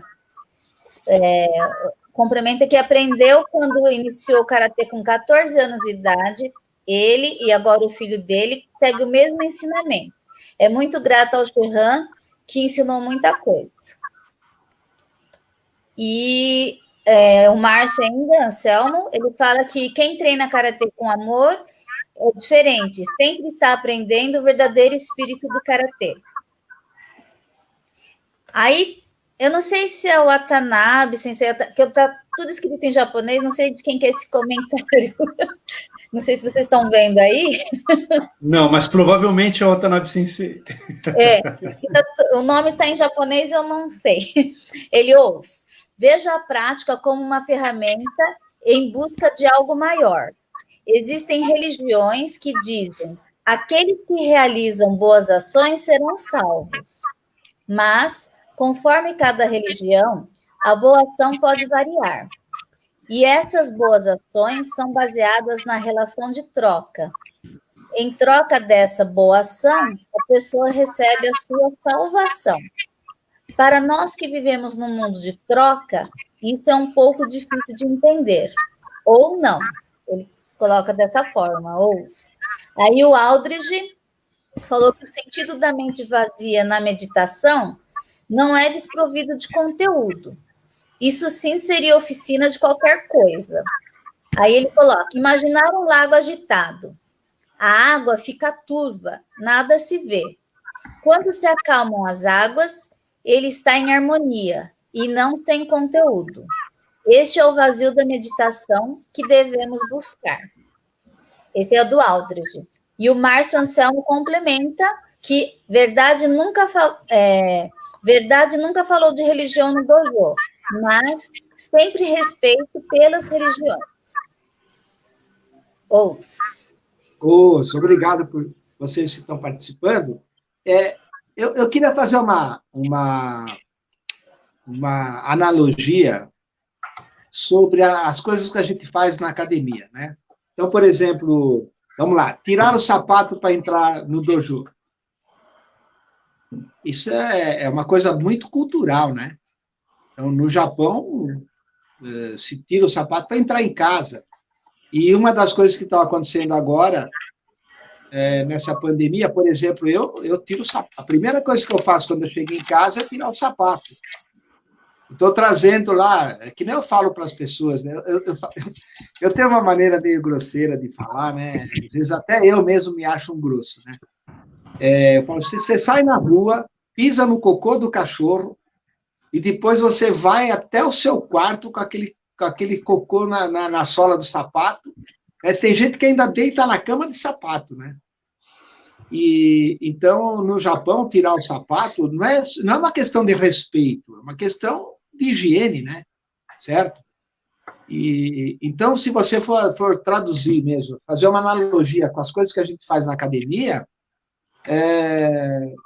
ela extrapola a religião, ela entra num costume no dia a dia, né, que você tem que fazer, certo ou não? Né? Ainda mais agora, né? Nessa época a gente está aprendendo bastante. Sei lá, por exemplo, você fazer reverência ao dojo. Então, você entra no dojo, você faz uma reverência, inclina a cabeça. Como que é quando você sai de um ambiente e entra em outro? Tipo, vamos colocar aqui, você está andando na rua e você entra numa academia de natação. Você se joga na piscina? Você tem que tirar a roupa, tomar um banho, dar uma aclimatada no corpo, né? E para depois pular na piscina. Não é assim? Então, não existe essa coisa de entra na piscina, sai da piscina, entra na piscina, sai da piscina, tá de sapato, entra com sapato e tudo. Não existe isso. Então, é uma questão comum do dia a dia, né? E que nem a tua fala assim, não vamos fazer reverência lá na hora da aula, não pode... porque aí existe aquela coisa assim, não, tudo que eu tenho foi Deus que ensinou. Espera aí. Vamos até chegar nesse princípio, vai, Deus ensinou, mas ele usou um professor para me ensinar. Eu tenho que respeitar esse professor. Porque se existe a coisa do livre-arbítrio, né, que Deus deu para cada pessoa, eu falo assim, César, você ensina o Bate a fazer tal coisa. Eu mandei. Eu pedi, mas você vai fazer se você quiser. Então, você tem um mérito de ter ensinado para ele, porque você não é simplesmente eu falo, vai lá e faz, que você vai lá e faz. Você raciocinou, falou, eu vou seguir o que ele me falou, vou lá, vou ensinar. Então, tem o seu mérito de ter ensinado, né? Então, você tem que manter aquele respeito por quem te ensina. Então, é o que eu coloco, né? Outra coisa também, quando vamos supor que você vai fazer referência a algum Deus. Poxa, o Deus está dentro de você, você faz aquilo que está dentro de você, né? Mas, César, acho que eu falei para você, quando eu fui para o Japão, eu entrei no templo lá eu não sei como é que é, qual é o título dela, se ela é monge, ou, Tinha cabeça ela pediu raspada? para ele. Hã? Tinha cabeça raspada? Sim, sim. Ah, então era monja. Então, ela pediu para mim fazer uma oração. Eu falei, ó, eu sou cristão, eu pensei comigo, né? Eu sou cristão. E não tem nada contra eu fazer uma oração. O que eu fiz? Eu fiquei na postura aceisa, né? E fiz uma oração para o meu Deus, quieto, sem falar nada para ninguém. Fiz, me senti muito bem, não me senti traindo ninguém, certo? Não fui chato com ninguém e saí de lá. Então, até hoje eu falo isso daí, eu digo, mas você foi num outro templo e você fez oração? Fiz oração para o meu Deus, por aquele Deus que eu creio, que eu acredito. Então, não precisa ser ao ponto de falar, não, eu sou de outra religião, não vou embora fazendo assim, né? Então, é um pensamento que eu tenho, né? Esse é o pensamento que eu tenho. E para você ver como que eu não estou tão errado, na igreja que eu sou batista, e na igreja lá até, infelizmente, o meu grande amigo José Pereira, mestre de capoeira, faleceu agora nesse período de pandemia, não foi por causa do Covid, mas ele faleceu. Ele é pastor, era pastor, né? E professor de capoeira. E lá na igreja mesmo, na quadra da igreja, ele está lá, bate o atabaque, dança a capoeira, e às vezes o pastor vai lá assistir as bênçãos lá, como é que chama, não? É batizado, né? Vai assistir os batizados, o pastor está lá assistindo o batizado, lá na boa, e vendo. Então, e você sabe que a capoeira tem forte influência das religiões africanas, né?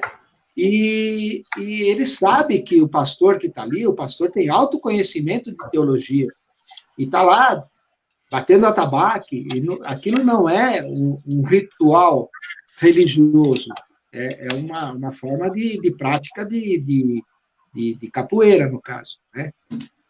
Me fala um pouquinho de você, André, fala um pouquinho da sua parte, do seu pensamento nisso. Então, Xizan, eu estava escutando agora, né, o Xizan César falar, e eu estava pensando comigo aqui que foi apenas um acidente geográfico que fez com que Platão não praticasse o zazen, né? Porque o que ele falou sobre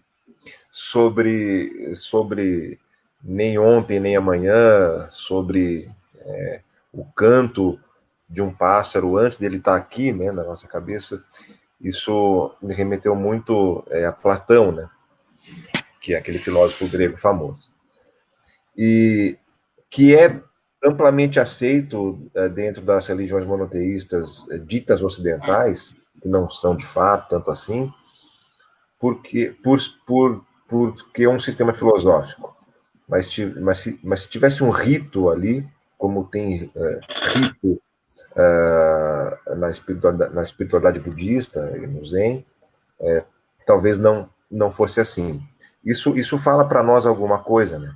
Fala que talvez a gente, aqui desse lado do mundo, esteja muito atento à forma e pouco atento ao conteúdo, né? Então a gente fica muito apegado à forma, fala, nossa, isso aqui não pode porque é outra religião e tal. Além disso, existem alguns olhares muito universalistas de alguns religiosos, e algumas religiões de fato são, né? bastante universalistas, mas tem muita gente assim que acaba proibindo ou acaba censurando a prática do karatê por conta dessas coisas, de que vai se ajoelhar, de que vai adorar, coisas nessa linha, né, de argumento e tal. Mas isso não se relaciona ao karatê, se relaciona a algo que acontece dentro daquela religiosidade ou dentro da cabeça daquele religioso, né? Então, a ideia é basicamente proibir, né? Hoje é uma coisa, amanhã é outra, e esses objetos, né, que são os alvos dessas proibições, na verdade são ferramentas para exercitar o universalismo daquelas religiões. E eu, pessoalmente, não tenho nada a ver com isso. Então assim, tem gente que é só ignorante, no sentido estrito mesmo desse termo. E aí cabe a gente ensinar, falar, olha, não é bem assim, o karatê não é, você não está se ajoelhando para você adorar ninguém, não tem nada a ver com isso e tal. E a pessoa, eventualmente, vai entender. E tem práticas universalistas mesmo, que daí não há o que se faz. Eu pessoalmente nunca tentei colonizar ninguém, né, catequizar ninguém nesse sentido. Então, não, né? E um parênteses, né? Essa coisa de como é que se o dito é mente vazia, oficina do diabo, né? Esse dito é um dito que surge depois do século XVII, e a ascensão de uma burguesia nos países do norte da Europa e no Sacro Império Romano Germânico. Esses lugares do mundo nessa época esses governantes, né, desses lugares ansiavam por prosperidade às custas de uma burguesia ascendente na época e tal. E a Igreja Católica proibia o lucro, né? E então era necessário que houvesse alguma religiosidade que o favorecesse e que, portanto, fosse cara a essa burguesia, né? E a partir da implementação de alguns modelos de protestantismo nesses lugares, surge então a ideia de que a sua cabeça tem que estar sempre trabalhando, sempre produzindo, né? E se a mente estiver vazia, isso te leva para o caminho do mal. Mas é uma coisa que diz respeito, assim, muito à necessidade de se trabalhar e de fazer uma boa propaganda dos valores burgueses, né?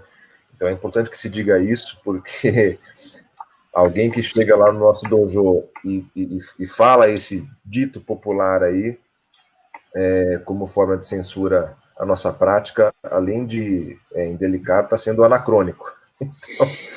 Então não é legal, né? Mas é mais ou menos por aí, assim, acho que tem essas duas opções, né? Tem aquela pessoa que não sabe mesmo, né? E que imagina porque alguém falou para ela que aquilo é uma prática de adoração ou quase religiosa, e a gente deve ensinar, porque a gente é professor, né? E tem aquele que não vai se deixar influenciar pelo conhecimento de jeito nenhum. E aí, nesse caso, não tem jeito.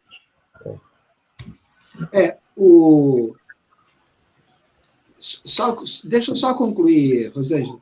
Por exemplo, eu estou numa sala aqui, que é um quarto, né? E, na verdade, quando eu vim aqui fazer o nosso bate-papo, o que eu fiz? Eu tirei cadeiras, coloquei lá para fora, coloquei a mesinha aqui, eu estou em cima de uma mesa de passar roupa, coloquei no canto, e então o quartinho do jeito que estava bom, mas só que se eu fosse fazer alguma coisa aqui, aqueles móveis que eu não joguei fora, eu coloquei de lado, eles iriam me atrapalhar. E então, o que eu faço? Lá na sala também, quando eu tenho que fazer alguma coisa um pouquinho maior, eu pego o sofá, ponho de pé, viro para cá, outro ponho para lá, eu deixo aquele centro limpo, porque eu preciso daquele espaço sem nada que atrapalhe. E na academia também, eu não sei como é que vocês fazem, mas eu sempre gostei de fazer dessa forma. Por exemplo, terminou o Qigong, não fica todo mundo no lugar que fez o Qigong. Eu coloco todo mundo do ladinho da parede ali, né? Certo? E deixa todo o centro do dojo livre. Por quê? Eu quero fazer kata. Eu vou fazer kata em cima da sua cabeça, então. Né? Porque você está ali sentado, como é que eu vou fazer? Eu vou dar uma explicação. Então, o que acontece? Cada elemento, cada aluno daquela aula que eu coloquei do lado é um pensamento. E para que eu possa executar outras funções, eu preciso que esses pensamentos fiquem de lado naquele momento, e quando eu precisar dele, César, faz favor, levanta, faz um kata, bate, faz um... Né? Então, eu não joguei vocês fora, eu coloquei de lado, porque naquele momento vocês iriam atrapalhar uma execução ali dentro. Então, a mente vazia, que eu considero, é você manter a mente livre de obstáculos. Então, por exemplo, eu fui no meu trabalho hoje e levei uma bronca do meu chefe que eu fiquei, até agora, estou com raiva dele. Aí eu vou praticar um kata. Cada movimento que eu fizer, eu vou pensar nesse chefe. Cada soco que eu der, eu vou pensar nele. Então, o que acontece? Ele está me atrapalhando. Então, eu tenho que deixar esse pensamento de lado e agora eu vou executar o meu kata. E depois, quando terminar o meu treino, eu vou pensar novamente se eu ainda, às vezes até já passou essa raiva, até já passou toda essa emoção, mas naquele momento eu precisei daquele espaço da minha mente limpo, vazio, desprovido de qualquer outra coisa para que não me atrapalhe. E a mesma coisa que acontece quando você sai do seu trabalho, onde você levou a bronca do chefe, vai treinar, essa bronca vai atrapalhar seu treino, também, às vezes, o professor te ensina uma coisa, e quando você vai trabalhar, você precisa da sua mente limpa e vazia para você calcular, para você decidir, para você tratar pessoas, e você está lá pensando, levei um soco do bate que acho que me trincou a costela. Eu vou ficar pensando em como que eu vou fazer para lutar com você na outra vez. Enquanto isso, o cálculo está saindo errado, o relacionamento que eu estou fazendo com a pessoa está saindo torto. Então, eu sempre pensei nisso, como da mente vazia, a mente que não é exatamente vazia, mas sim em condições de pensar. Então, coloca esses pensamentos do lado. É isso que eu sempre pensei. Eu sempre agi dessa forma, é o que eu sempre passei para as pessoas. Agora, essa mente vazia, oficina do diabo que as pessoas falam, é o cara que ele não trabalha, ele não estuda, ele só tem porcaria na cabeça. Então, não tem... Fala, o que você quer fazer? Ele não está nem aí, entendeu? Aí sim, qualquer pensamento ruim que aparecer na cabeça dele, ele vai incorporar aquilo, né? Rosângela, por favor. Desculpa atrapalhar. Realmente, quem estava falando aquela hora era o Sensei Watanabe. E ele diz assim, concordo com Shihan César completamente. Já tive experiências estranhas por parte dos pais de alunos. E sempre deixo bem claro todos os procedimentos. A prática é um meio, uma ponte para evoluirmos. Caso cristão, muçulmano, bandista, etc. Sejam pessoas melhores, por isso praticamos. Muito bom. Isso. E o bom, né? O bom, eu acho uma evolução... Pode ficar aí, Rosângela. Uma evolução em termos de religião, é você poder sentar na mesma mesa e discutir um judeu, um evangélico, um budista, um católico, um espírita, e poder discutir em alto nível, respeitando as pessoas, independente de qual seja a fé ou a crença, ou até um ateu, né? respeitando essa pessoa. Acho que a coisa primordial é isso daí. Você conseguir estabelecer relacionamento com as pessoas, independente da fé que ela tenha, entendeu? Do conhecimento que ela tenha. Porque não adianta nada você seguir uma linha religiosa e você achar que só você é o certo e que os outros não prestam, que os outros são uma ameaça, que você quer fazer maldade com aquela pessoa, entende? Eu penso dessa forma. E aí, César? Então, Chan, cai naquilo que eu já falei para o senhor, não sei se foi numa live ou se foi numa das conversas nossas, que certa vez eu ouvi do monge Ryozan, aluno da monja Koen, que é muito famosa, né? Koen Roshi. Ele falou o seguinte em dada palestra, que cada religião é como se fosse uma montanha muito alta. Então eu escolhi subir uma montanha, Shihan Otávio outra, Sensei Bate outra. Cada um de nós está subindo a sua montanha. O grande problema que existe de relação interpessoal, quando se trata do tema religioso, está naquelas pessoas que ainda estão abaixo das nuvens, que não enxergaram o céu azul e o sol. Todas aquelas pessoas que subiram alto na religião e conseguiram enxergaram o mesmo céu azul, o mesmo sol, então elas conseguem estabelecer uma conexão, um relacionamento com outras pessoas de outras religiões, porque em que pese falar com uma outra linguagem, estão falando do mesmo objeto e percebem que estão falando do mesmo objeto, né? Então é isso que eu acho importante. E uma coisinha só em relação só para finalizar, eu volto um pouquinho em relação a essa reverência, né? Quando a gente fala de fazer uma reverência ao dojo, aí está a grande prova de que não existe uma religiosidade envolvida. E se existe uma religiosidade muito universal, qual seja, o que é dojo, né? Do é caminho e jo é lugar, espaço físico. Então, dojo é o lugar onde você pratica o caminho do karatê, o caminho da arte das mãos vazias. E por que nós fazemos uma reverência? Nós fazemos uma reverência porque o que neste mundo não é sagrado? O que neste mundo é efetivamente profano? Não é? Quando a gente vai comer um prato de comida, até o ateu dos ateus, se ele for consciente, ele vai agradecer pelo esforço de todas as pessoas para que aquele alimento chegasse até aquele prato. Então ele faz aquele agradecimento interno. Quando a gente entra no dojo, o lugar do treinamento, aquilo é sagrado, mas não nesse sentido religioso. É sagrado porque é ali, porque existe aquele lugar, e por conta de existir aquele lugar, você vai poder entrar lá e praticar o karatê, praticar uma arte sublime. Então você cumprimenta o lugar, aquele lugar, ele é sagrado. Não é sagrado por um deus ou por uma religião. Ele é sagrado porque ele é muito importante. Aí você cumprimenta o seu colega de treino da mesma forma, por quê? Sem o seu colega de treino, você não vai conseguir treinar a luta. Então ele é importante, você cumprimenta. Né? É o grau de importância. Então tudo é sagrado, né? Nada é profano. Aliás,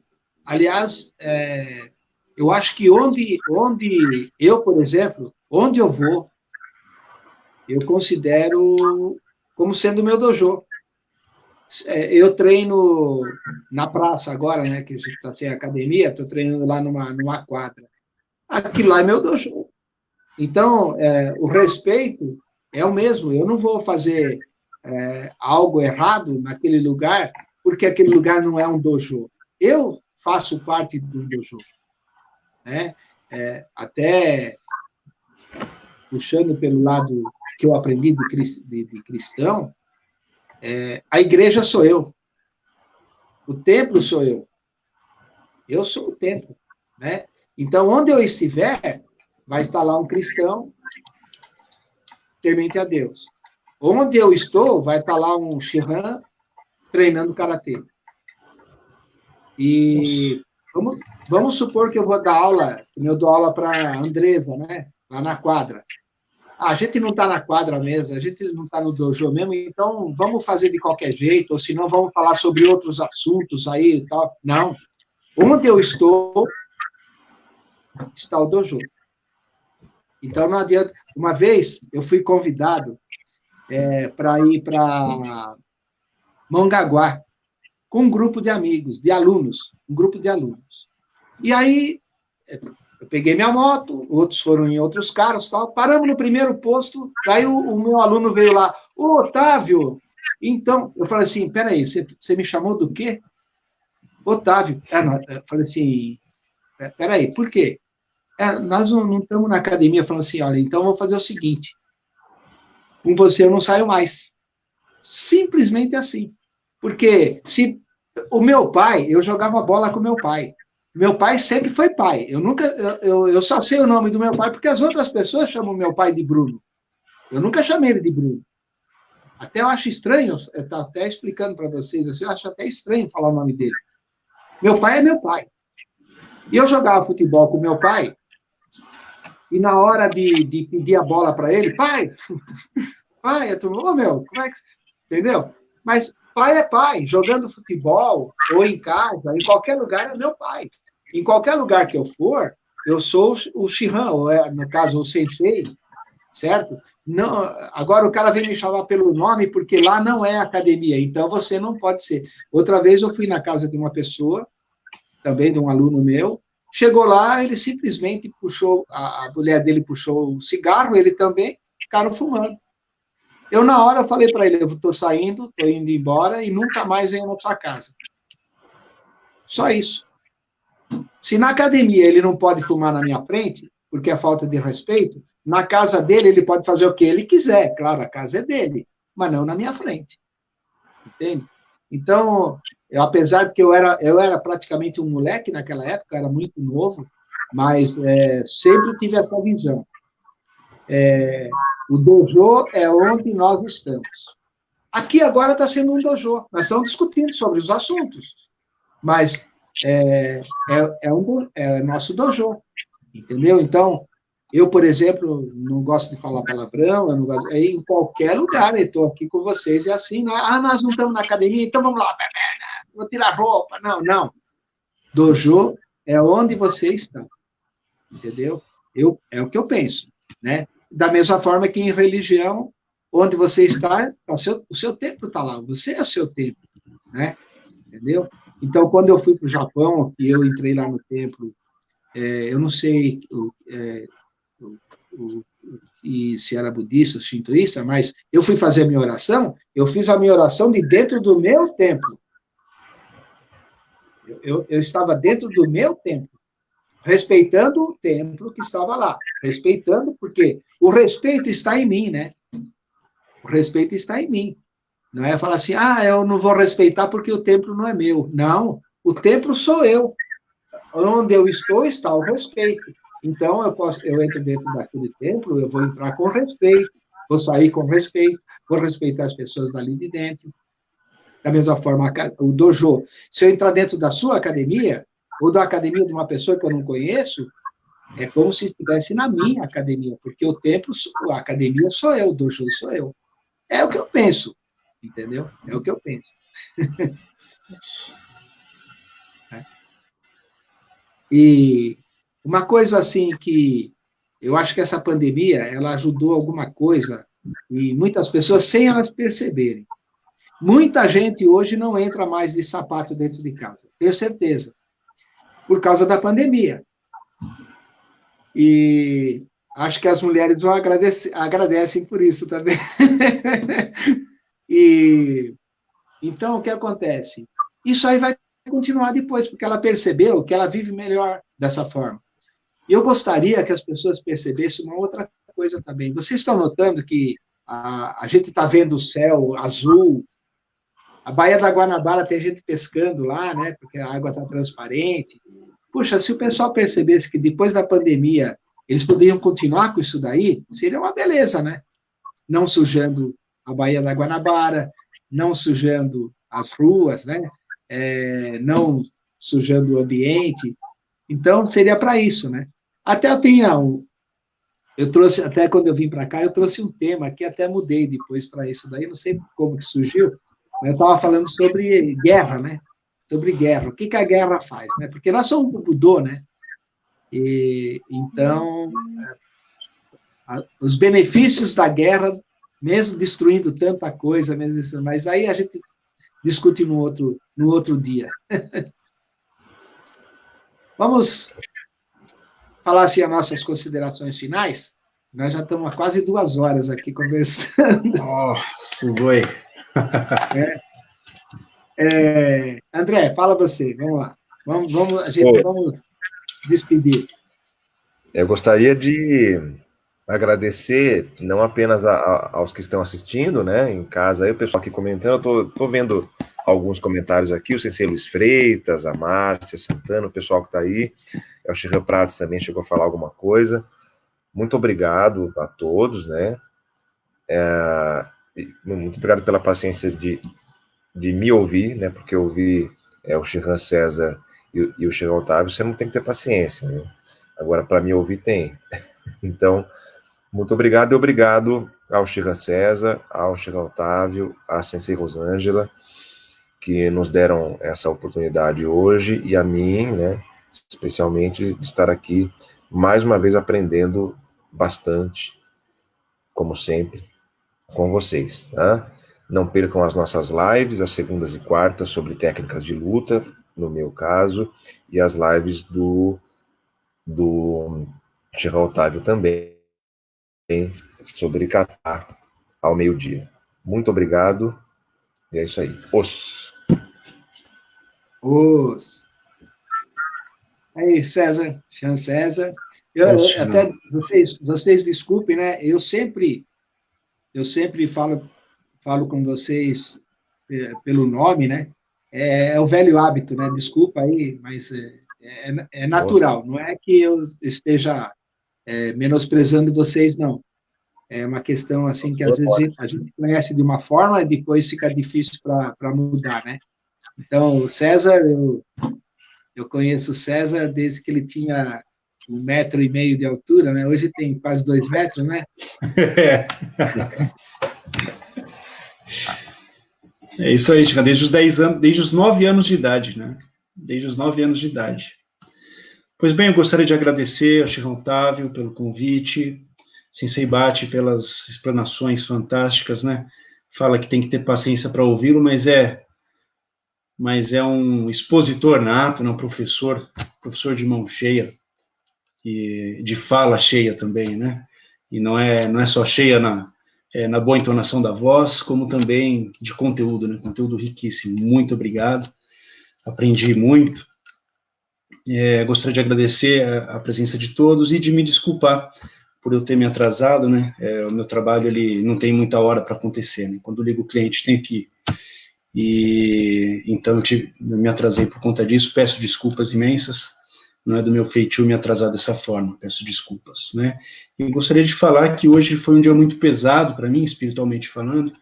O meu caminho monástico foi um dia de muito pesar, diria eu, mas é por conta da impermanência, né? As coisas vão mudando e nós temos que aceitar essa mudança. E, por fim, eu consegui finalizar meu dia de uma forma muito, muito gostosa, na presença de pessoas que eu gosto muito e que eu admiro, e isso trouxe um pouco de leveza para o final do meu dia, então só tenho a agradecer a todos os que participaram direto ou indiretamente, e ao Chiran Otávio e ao Sensei Bate, e Sensei Rosângela também, muito obrigado pelo background aí, pelo apoio. Se não fosse você, muito obrigado. Muito obrigado, muito obrigado. Rosângela, fala você, deixa eu falar para o final, vamos lá.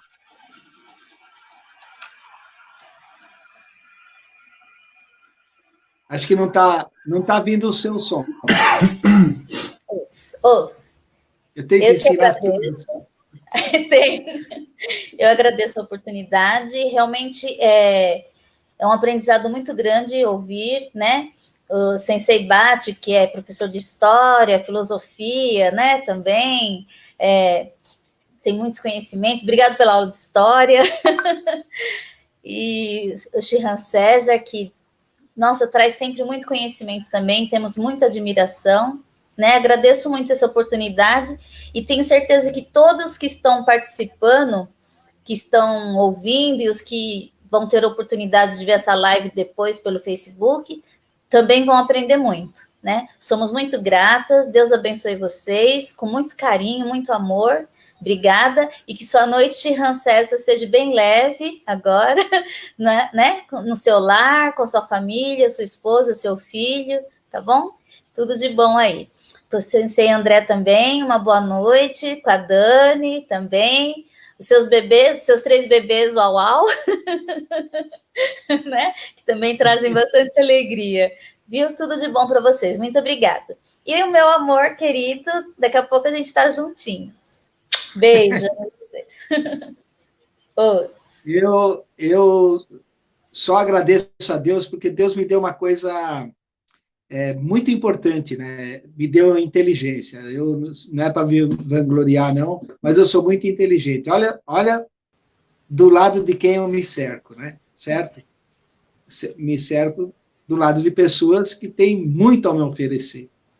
E são coisas que não tem preço. Vamos supor que eu fosse uma pessoa riquíssima, não teria como pagar isso daí. Então, graças a Deus, Deus me deu essa inteligência de me acercar de pessoas que têm conhecimento e me passam muita coisa boa. E uma coisa muito importante, né, que sempre me passa e faz eu sempre me lembrar, a humildade que vocês têm, com o conhecimento que vocês têm, me faz sempre ficar ali, ó, fica quietinho aí, que tem gente que sabe mais do que você e é muito mais humilde do que você. Então, isso é muito importante. A gente sempre aprende isso daí. E eu sei que eu falo muito, mas tem horas que vocês viram que tem hora que eu fico quietinho aqui, só ouvindo, né? Por quê? Porque tem horas de falar e horas de ouvir. E hoje, graças a Deus, eu soube cutucar vocês e aí pude ouvir bastante coisa. Obrigado a Deus por tudo isso e obrigado a todos vocês, né, por terem, vocês que aceitaram o meu convite e as pessoas que estão aí assistindo por prestigiar. Muito obrigado a todos. Tchau, pessoal. Agradecer também a presença do professor Oswaldo, que entrou também, viu? Obrigado. O professor Oswaldo sempre tem prestigiado as nossas lives, né? Sempre aí assistindo. É muito importante isso daí. É um presidente presente. Certo? Obrigado, pessoal. Até mais. Tchau. Boa noite. Boa noite, boa noite. Obrigado, boa noite. Obrigado. Boas.